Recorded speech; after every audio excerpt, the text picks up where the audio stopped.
Hi everyone. Welcome to LEAP's week 2 of Lab Coats and Scrubs Pathfinder panel. We are so excited to have everyone here. Just a quick webinar etiquette, please mute your audio. Just note we are recording the webinar, so if you aren't comfortable with your camera on, you are more than welcome to keep it off. If you are comfortable, we would love to see your faces. So feel free to use to turn on your cameras if you like. Just a brief message, by attending this panel, you're automatically entered into our Brownie Points giveaway. You can win points by collecting keywords and filling out our feedback form, which will be sent at the end of the week. Throughout the week, words on the slide deck will be bolded with the font color red. Make note of these words and in the feedback form. You can list all these words you found. We won't be letting you know which keyword shows up on the slide deck. Be sure to be on the lookout for them. The person who has collected the most keywords will be sent a special prize, so make sure you collect those keywords.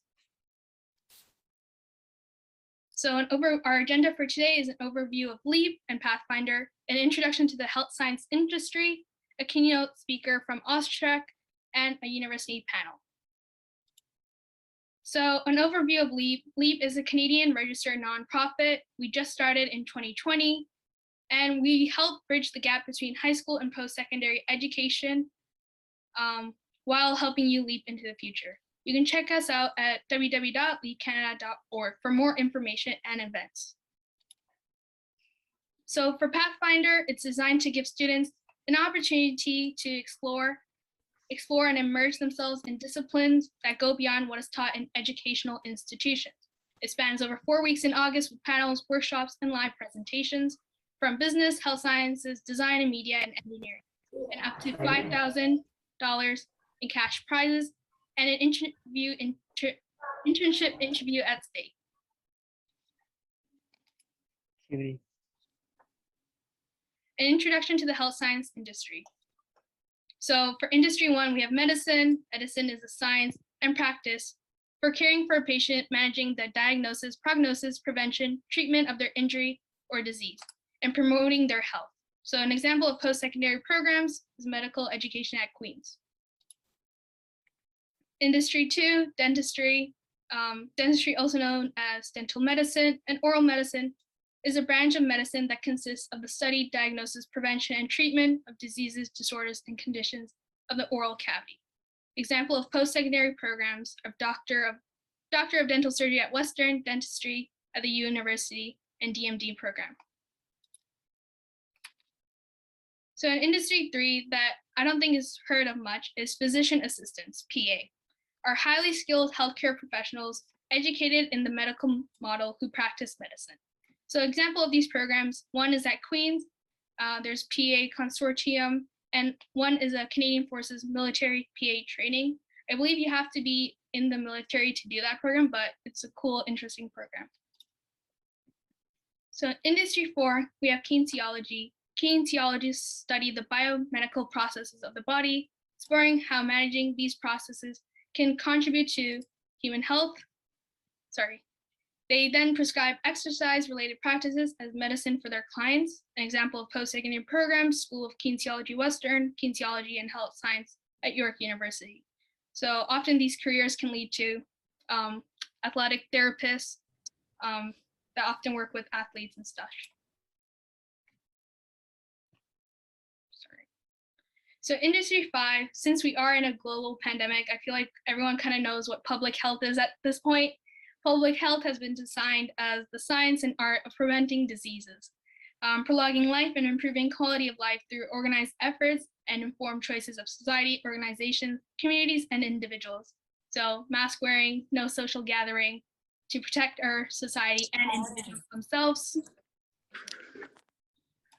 Please mute yourself if you're. Thank you.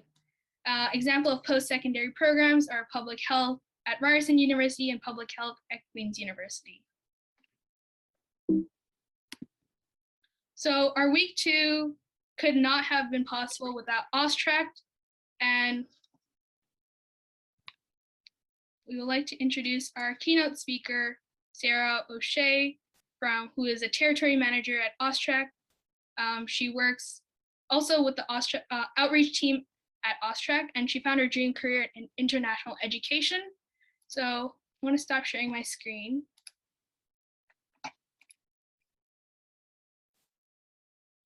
One moment, guys. So I don't believe Sarah is here. So we are gonna then move into our university panelists just to keep up with time.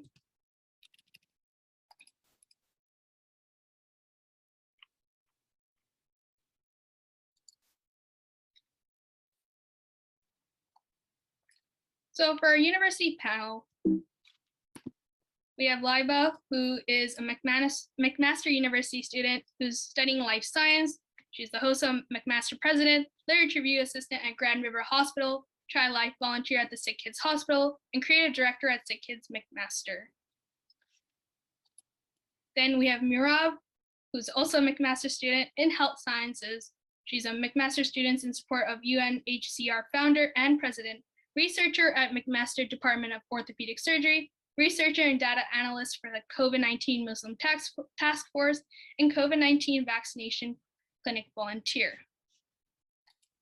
Not sure if David's here, but David is a Western University medical science student, Science Student Council 3-year member at Western University, Resident Staff at Western University, epidemiology researcher at Harvard, TH Chancellor of Public Health, neurology researcher at Harvard Medical School, and former high school student body president. So our panel discussion is going to be about academic requirements and courses and experiences, internships, clubs, and extracurriculars. So our first question is, what do you study and why did you choose this program? Iba, would you like to start us off? Sure, of course. Before I get started, I want to thank everyone for joining us today. I'm really excited to talk about my experience and hopefully a lot of you can benefit from that. So let's talk about what do I study and why did I choose that program? So as many of you know, I'm currently in my 4th year of Honors Life Sciences at McMaster University. I chose this program because it provides students with an opportunity to explore a variety of careers in science. And I know a lot of us aren't well versed in different fields or different career aspects within the science. It's a very, very broad field, and there's lots of stuff that you can do with it. And by joining this program, Honors Life Sciences, it gives us a firm foundation in traditional scientific disciplines and multidisciplinary approaches in solving real world problems. This field is great for individuals who want to integrate their knowledge across disciplines in order to understand their organisms as well as their place in the ecosystem. So if you want a lot of flexibility and want to explore various different aspects of the healthcare field, this is a great program for you guys. Thank you for that. And on to Miro.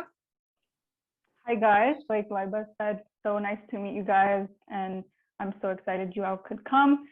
So for me, I study health sci at McMaster, and why I chose this program was, well, I was always interested in doing a health-related undergrad, and when I talked to some people who are in health sci, they always highlighted the fact that it had really new ways, or like not normal ways of teaching. So that means like inquiry-based learning, problem-based learning, and a lot of communication and group-based work.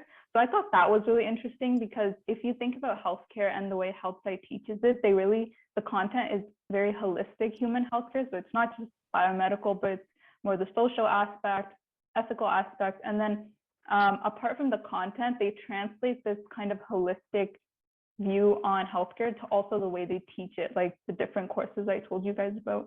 And it was at McMaster, which I'm sure Liba can also attest to, but it's such a diverse and compact community. So it was just a great package all in one. Thank you, and on to David. Hey everyone, so I mainly choose this program because going to university, I knew I wanted to do something in the healthcare system, but I really wasn't sure like which subdiscipline I wanted to do. So I like the flexibility of the MedSci program. If you're not familiar with it, the first 2 years in the MedSci program, you take sort of the general courses relating to biology, chemistry, organic chemistry, cell biology, genetics, etc. And then in your 3rd and 4th year, you have an opportunity to specialize in one of 9 disciplines. disciplines. So my discipline is epidemiology and biostatistics.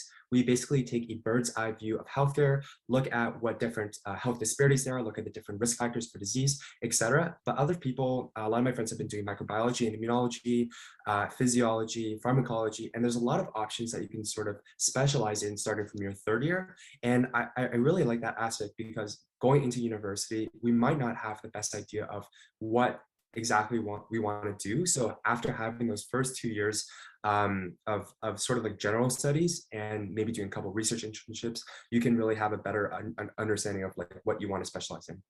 Yeah. Thank you all. Moving on.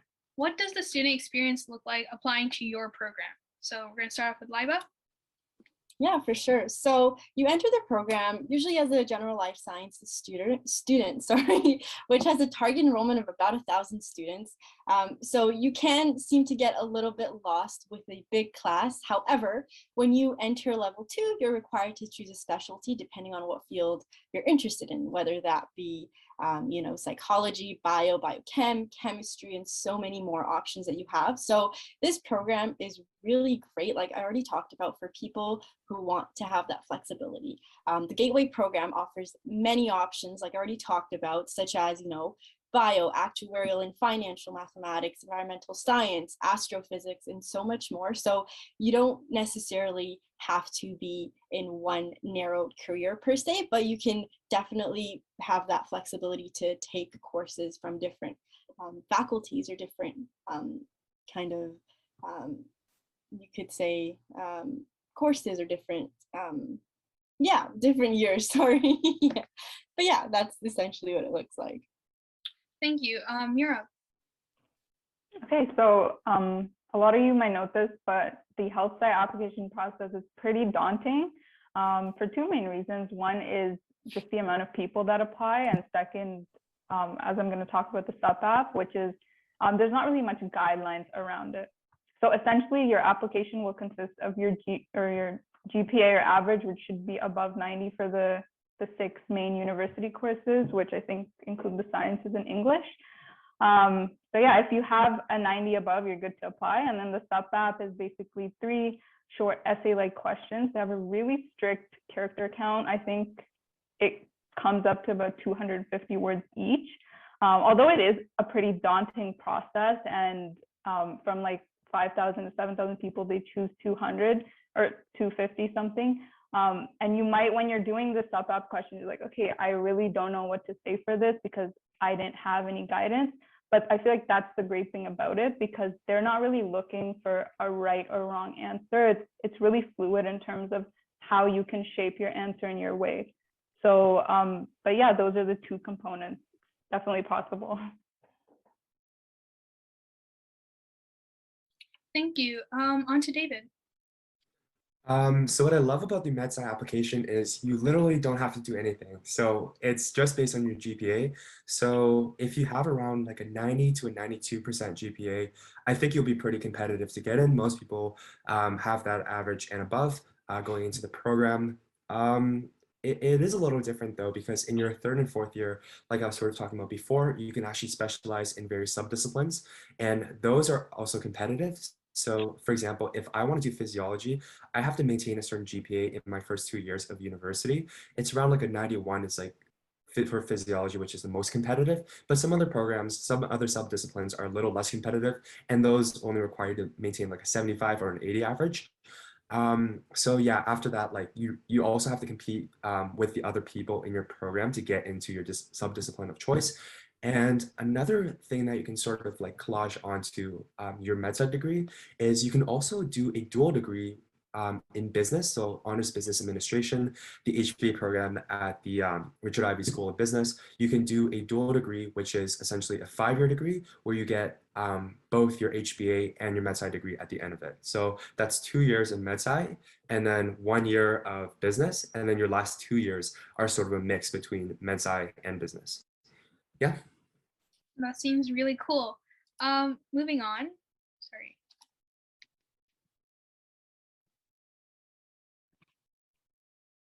Sorry, what does a typical day in your life look as a student? Liba? Yeah, so to be honest, I'm not going to sugarcoat it for anyone. It's a pretty hectic schedule, especially when you're in first year. It's a difficult transition coming from high school. So you have to adapt to a lot of different and new scenarios. So usually you start off with lectures that transition into tutorials or labs, and then eventually that gets translated into homework. And I know that sounds very high schooly, but you got to do your homework per se. It's very crucial to ensure that you're on top of everything and you're not more so procrastinating. So your typical day is filled with a lot of studying. However, I do say that, but it is always, always important to prioritize your mental and physical health. Things can get very hectic very quickly. So ensure that you're taking, adequate breaks. Ensure you're doing things that you actually enjoy outside of school to just ensure that, you are in a good state to approach the next day and the next year and so forth and so on. So overall, it may seem a little dull or dry and potentially overwhelming, but at first, but once you take a step back and enjoy the experience, I promise you'll definitely learn to love your time at McMaster. That was really nice. Mira. Yeah, so my schedule really drastically changes each semester because I like to base everything around my courses, and they're not really the same every semester. But on like this last semester, a lot of my classes were at the start of the week in the morning. So I would get up, make skeleton notes, and then I'd fill them out during my lectures. And then the latter part of my day would mainly consist of what Liba said was homework, because your lectures are just where you're kind of getting fed information, but your homework is doing all the practice and regurgitating all that stuff. And then I had a lot of meetings during the night and evening because a lot of my courses were group-based. So in the mid portion of my day, I'd finish all my, like, if I was making a presentation, so my part of it, or like if I had to do research for a paper or something like that. And I had my work meetings for my job in the morning, like the next day. So I'd complete some tasks for work right before bed. But that was typically my day. And like Liba said, it's really important to literally schedule in time for yourself, because if you just think, oh, I'll do this and I'll watch a movie, it's probably not going to happen because you're going to keep working. So it's really important to set time out and not do work during that to just remain refreshed out through the week. But yeah. Definitely prioritizing mental health. David. So yeah, I guess I'll speak on more of like a general note on like what a typical day in the life of a university student is, not specific to my program. From high school, I was sort of like, obviously I had like a sense of responsibility and scheduling and organization.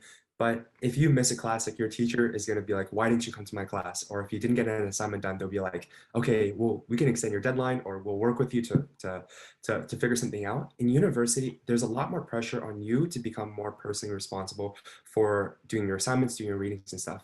If you don't do an assignment, no one's going to contact you and be like, why didn't you do this assignment? They're just going to give you 0% on that assignment. Or if you don't do your readings, no teachers or academic advisors or anyone is just going to be like, why didn't you do those readings?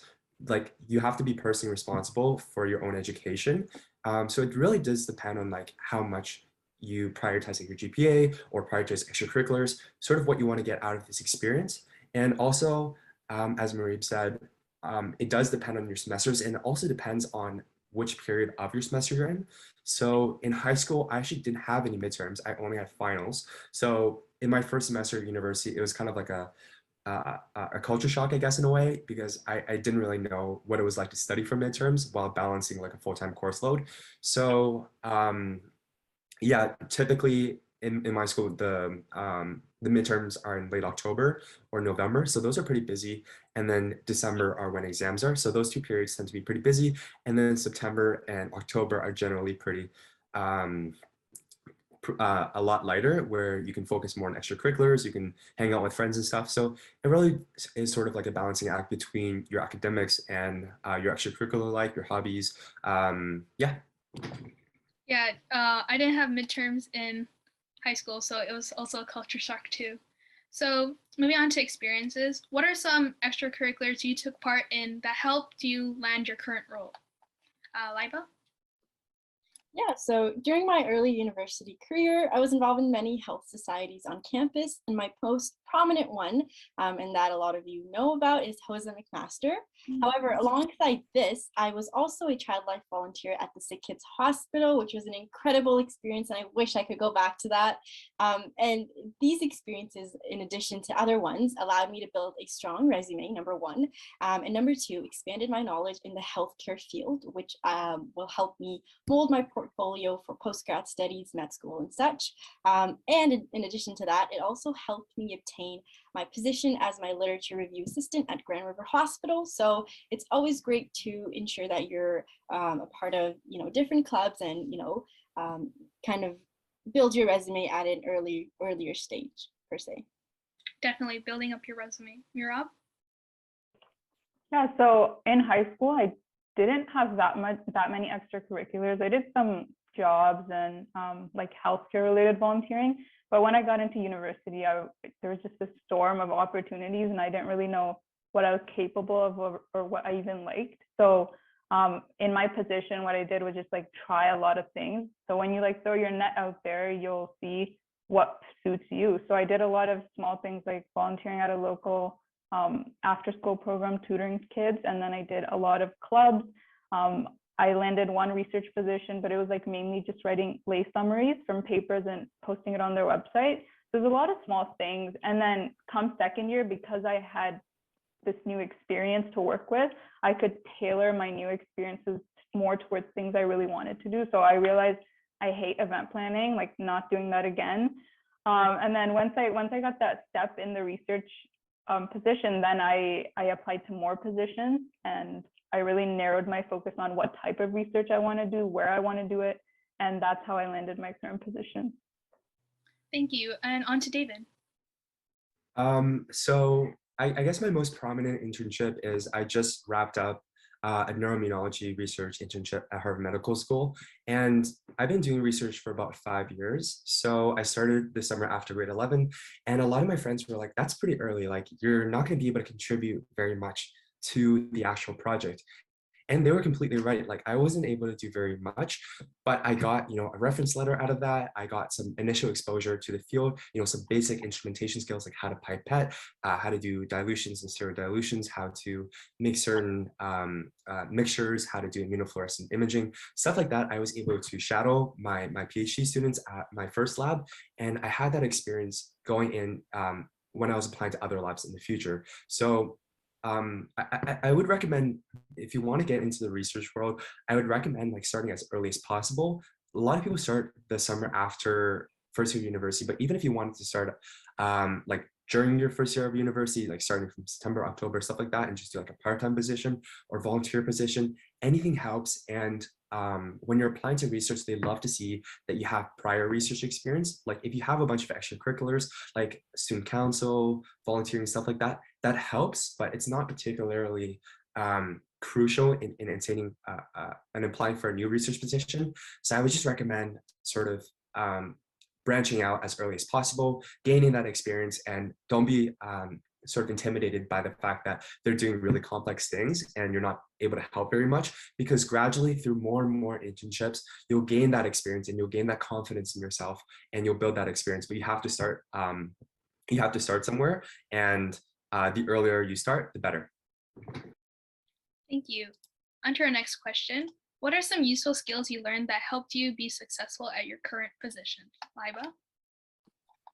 Yeah, so a useful skill that I learned that helped me be successful in my position, and that will help me be successful in the future as well, is how to conduct extensive research about the topic at hand.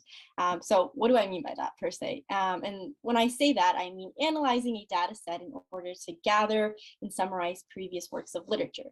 And I know when I say that to some of you, it may seem very boring and dry, but I promise you it is a very crucial skill to learn.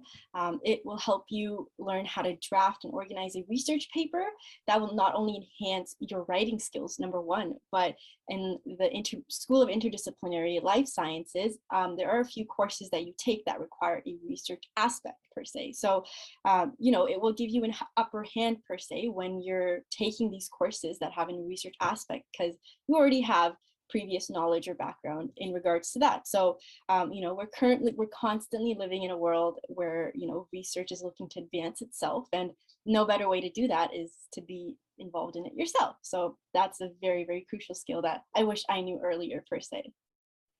Now on to Mira.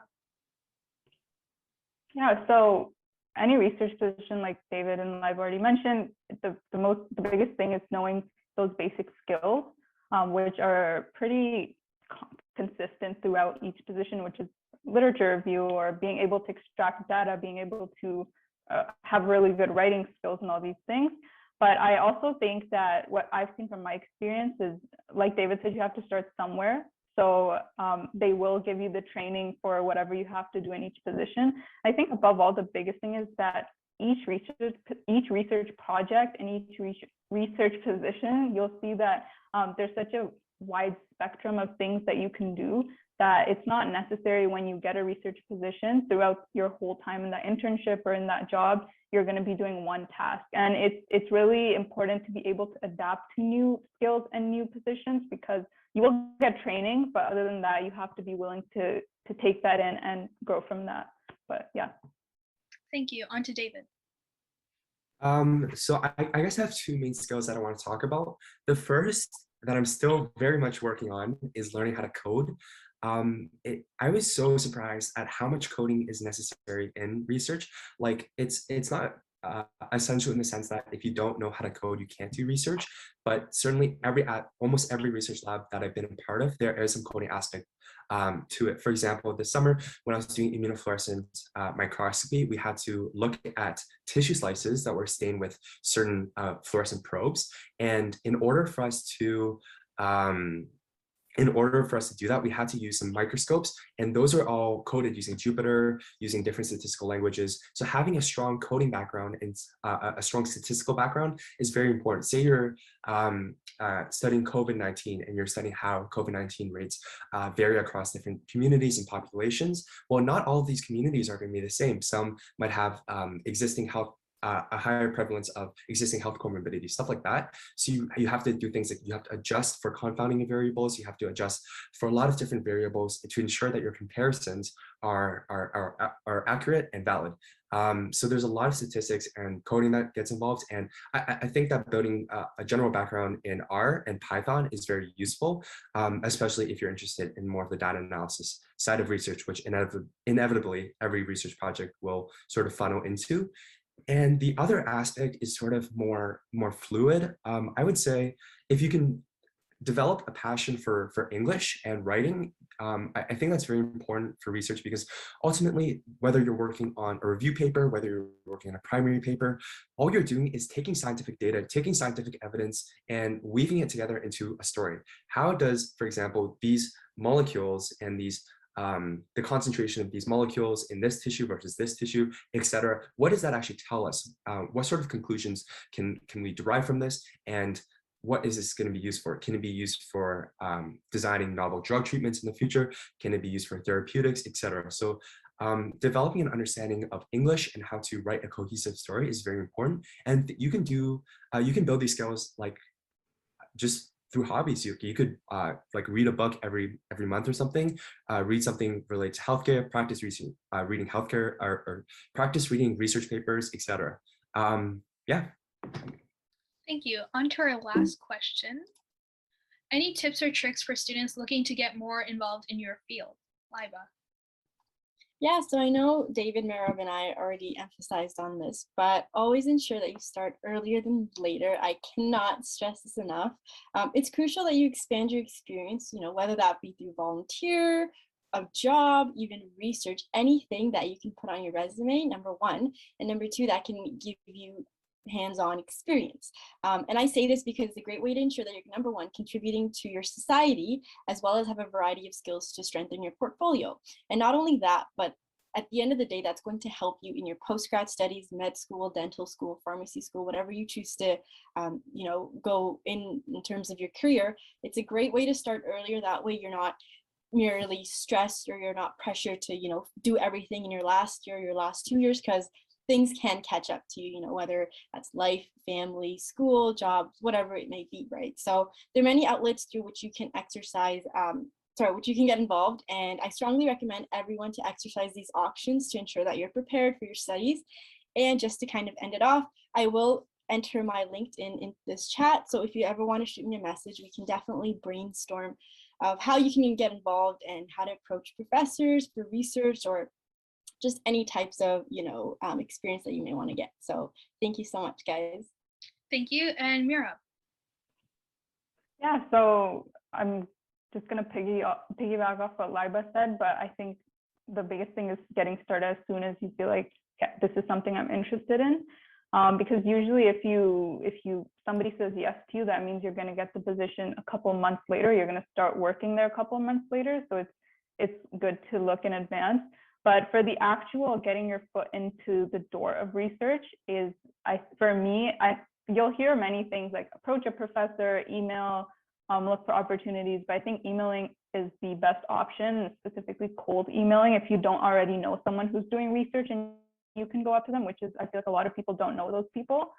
So email, and I think you really have to persevere through this process, because at the start, you're not going to get replies, you're going to get like kind no's, and you're going to feel really down, because although you are using templates for these emails, which you can find online, you still have to tailor them to each person you send, and specifically tailor it to their research.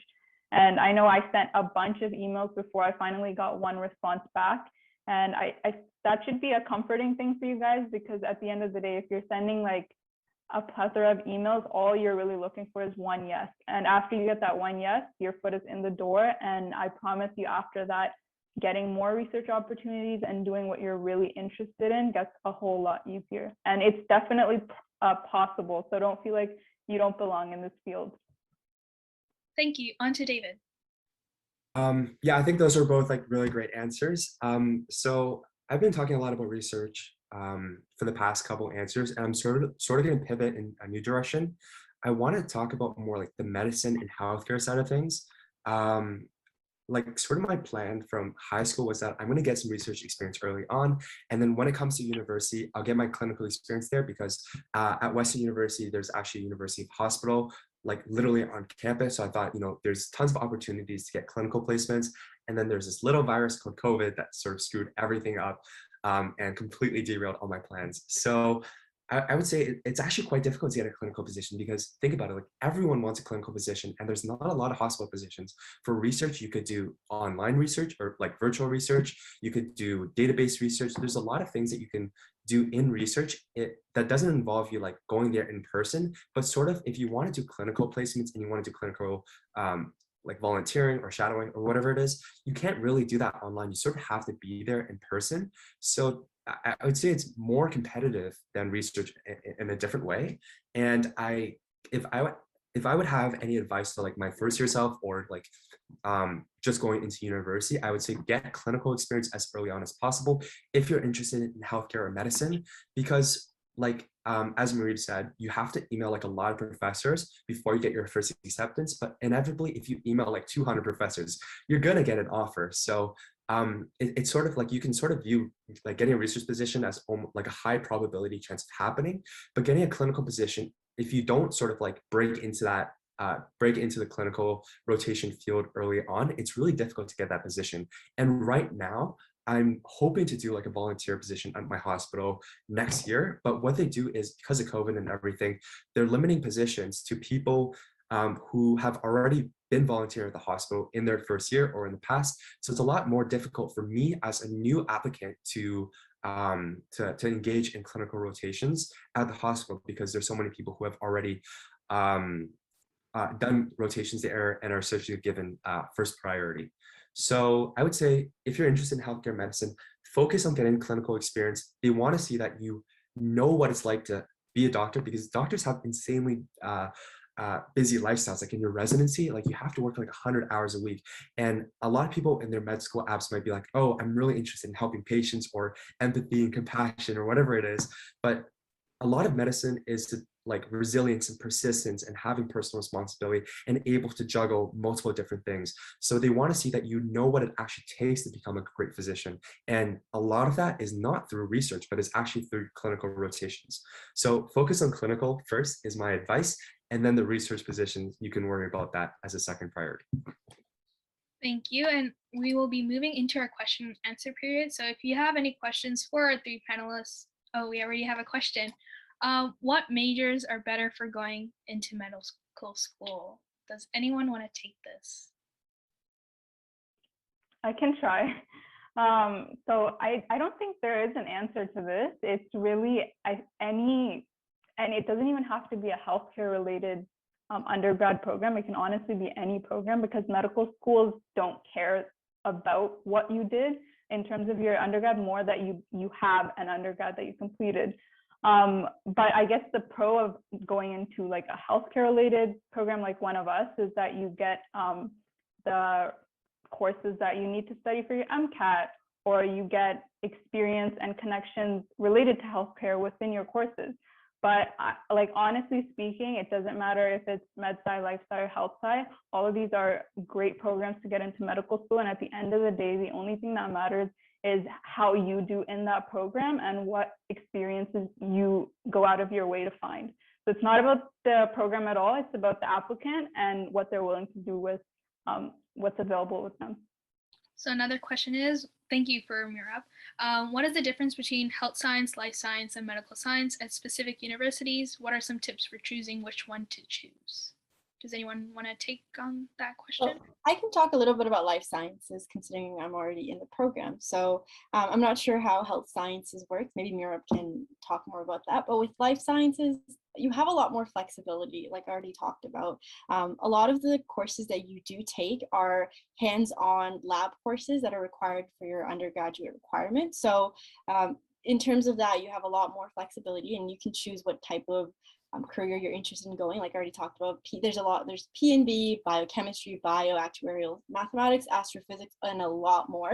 So usually it depends for first year students when they're a little confused as to what they're interested in, what they want to go in. That way you have the chance to be exposed to various different courses, and that way you can choose what you're interested in first year. And then for the next 3 years, or even more depending on how long your university degree is, you can go into that specialization and go into and advance in your career per se. And also, just to sort of add on to that, that was a great answer. And I think just like to reduce stress, like these are all amazing programs, like health side, life side, medical science, etc.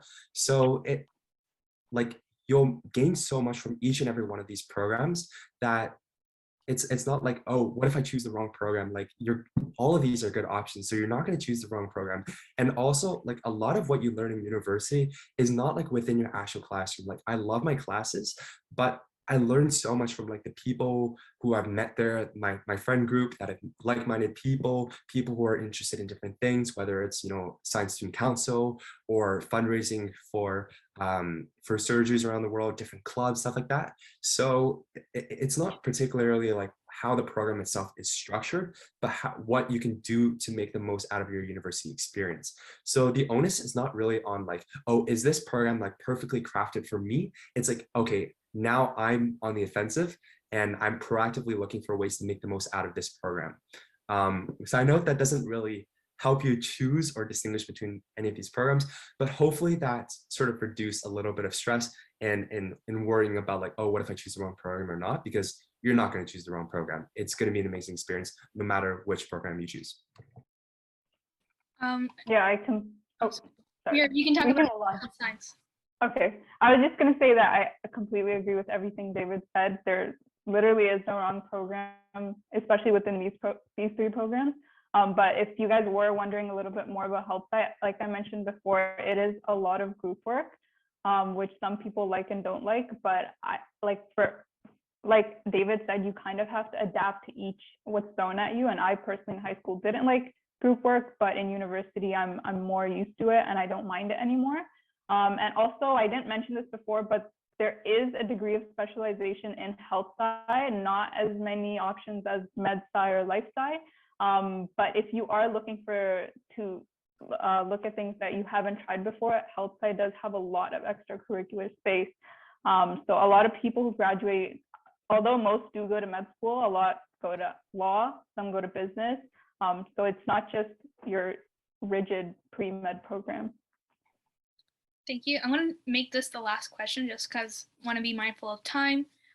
What else would count as clinical experience other than volunteering at a hospital? And just another question, how can you get a research position in high school? Does anyone want to go for it?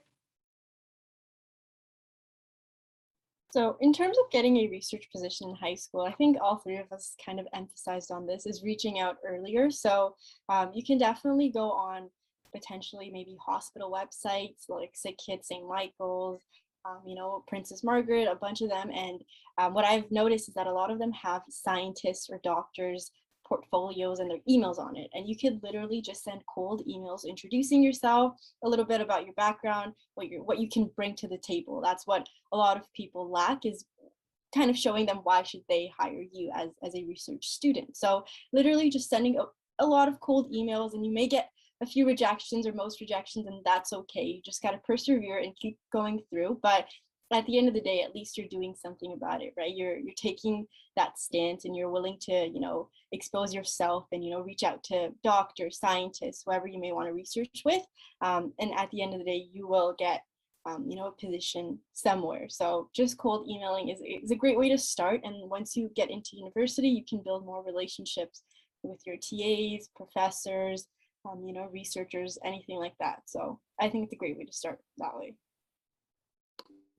And just tackling a different question right now, because I feel like this question is kind of important. So are you at a disadvantage when you take 4 courses each semester and 2 during the summer only during the first year, then the normal 5 in the rest of the year, if you want to apply to medical school? Correct me if I'm wrong, Liba and Marie, but I think that a lot of medical schools actually require you to take the full 5.0 courses. I know that UBC does. I'm not entirely sure about the Ontario med schools, but I would definitely go on the medical schools' individual websites. Like, the sad thing is, like, there's not a lot of great websites that summarize all the requirements for every single med school in Canada, which really sucks because you have to dig through every single unique individual website for the schools and look at their prerequisites. But I do think that some med schools require you to take the full 5.0 course load just to know that you're able to handle the full 5.0 course load. So I would look into that, especially UBC if you're interested in that. Yeah. Yeah, and just to build upon what David just said, some universities actually may say that they don't really look at that. But from my experience and kind of what I've heard from people is that it actually puts you in an advantage when you do take that 5 courses per semester, because that way, like David said, they can see that you can handle that full course load, be a stellar applicant, have a good GPA and your extracurriculars and such. So I would definitely highly recommend you taking the full course load, 5 courses to per se stand out in terms of your application. So Also building, oh, sorry, go ahead. Finish off, David. Also building on to what Liba said, I know we're just like jumping off each other right here, but for med schools, they have a certain like list of courses that you have to take. For example, 2.0 biology courses, or like biology or life science courses. You have to take 1.0 social science, humanities, or language courses. You have to take 0.5 of organic chemistry, 0.5 of statistics, etc. So these are the courses that you want to make sure that you're taking in your major. But in terms of electives, I see that a lot of people are like, oh, there's this course called healthcare electives that's like insanely hard in my school. But people are like, oh, it has healthcare in the name, so I better take it to look better on my application. Like, it doesn't work that way. They don't really care about what electives you take. As long as you're meeting the prerequisite courses, they don't care about like what other courses you take. So I would recommend taking courses that interest you and or are easy, preferably one that is both interesting and easy. Because what I didn't really know going into first year is how much emphasis they do put on your GPA. It is not like in high school, I'm sure a lot of you have 90+% averages, and you might think, oh, it's very easy to get a 4.0 GPA.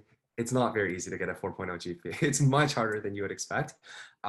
So you really have to emphasize your GPA, because people are like, they have insanely high GPAs. Like when the matriculants of med school, meaning like the people who do get into med school, they have insanely high GPAs, like between 3.92 roughly and 4.0 it's a pretty general range. I know someone who got like a 3.99 GPA and a 99% MCAT and didn't get into med school this year. So it's very, very competitive. So you really, really need to focus on getting a great GPA, building great extracurriculars, and especially this is really important as well, building great references. Another thing, I know I'm talking a lot, but another thing that I sort of wish I had is I sort of jump from lab to lab. So each year I've been doing like a research position in a different lab. And I sort of wish I did maybe like a 2-year thing at a lab instead of just 1 year, and built like a longer degree of relationships, because in med school, they want to know that your references, like they really trust your references, because if your reference says, oh, okay, this he's not like amazing, they're going to take that seriously, because they're going to be like, okay, well, the reference knows this person best, so I'm going to trust that reference. So you really want to develop like meaningful relationships with people who could potentially be your references, preferably professors, researchers, or physicians. If you're applying to Ontario med schools, they require you to have 3 references. One of them is an academic reference, which is either employment-based or a professor of yours. The other one is non-academic, so that could be like clubs and stuff like that. And your third one is like anything that you choose. So just have that in the back of your head and thinking like, who do I want to be my mentors? And sort of like use that to guide the extracurriculars and positions that you want to take on. Thank you. That concludes our question and answer period. I know it was a bit short. Our panelists are okay with you guys contacting them on LinkedIn. And thank you to David, Mirab, Liba for your time.